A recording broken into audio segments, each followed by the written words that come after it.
नमस्कार दोस्तों, मैं हूं अभिषेक और आज मैं बात करने जा रहा हूं लेखिका महादेवी वर्मा द्वारा लिखी गई कहानी जिसका शीर्षक है गिल्लू।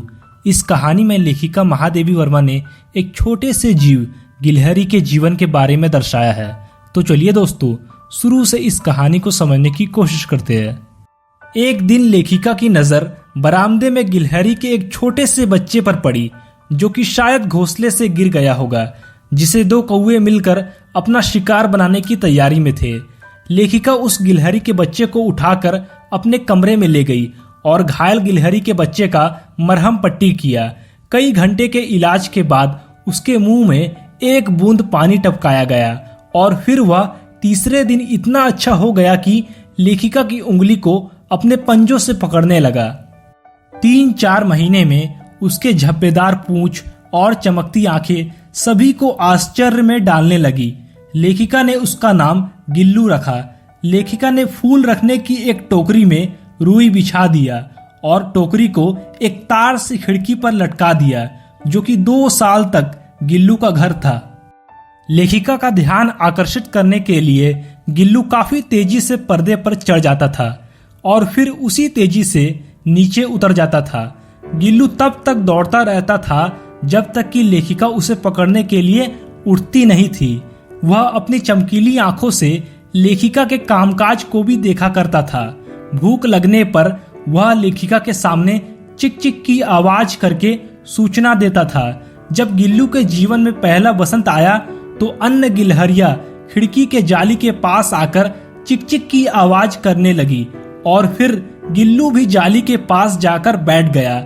यह देखकर लेखिका ने जाली के एक कोना खोलकर गिल्लू को जाने दिया। लेखिका जब भी अपने कमरे से बाहर जाती थी तब गिल्लू भी जाली से बाहर चला जाता था।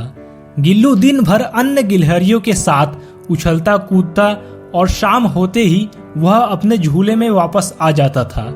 जब लेखिका खाने के कमरे में पहुंचती थी तब गिल्लू भी वहीं पहुंच जाता था। बड़ी मुश्किल से लेखिका ने उसे थाली के सामने बैठना सिखाया था। गिल्लू वहीं बैठकर चावल का एक एक दाना खाता था। गिल्लू का पसंदीदा खाने का चीज काजू था। कई दिन तक काजू नहीं मिलने पर वह बाकी और खाने की चीजें को नीचे फेंक देता था।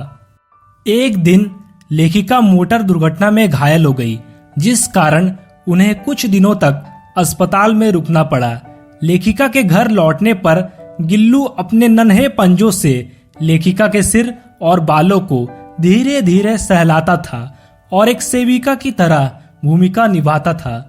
गर्मियों में वह लेखिका के पास रखी सुराही पर लेट जाता था। गिलहरियों की उम्र 2 साल से अधिक नहीं होती, इसलिए उसके जीवन का भी अंत आ गया। दिन भर उसने कुछ नहीं खाया पिया। रात में वह झूले से उतरकर लेखिका के बिस्तर पर आ गया और अपने ठंडे पंजों से उनकी उंगली पकड़कर सो गया। लेखिका ने हीटर जलाकर उसे उष्मा देने का प्रयास किया, लेकिन यह प्रयास व्यर्थ रहा और सुबह की पहली किरण के साथ वह हमेशा के लिए सो गया। तो दोस्तों, इस वीडियो को लाइक और शेयर करके आप हमारा आत्मविश्वास बढ़ा सकते हैं और हमारे चैनल पर पहली बार आए हैं तो चैनल को सब्सक्राइब जरूर करें। धन्यवाद।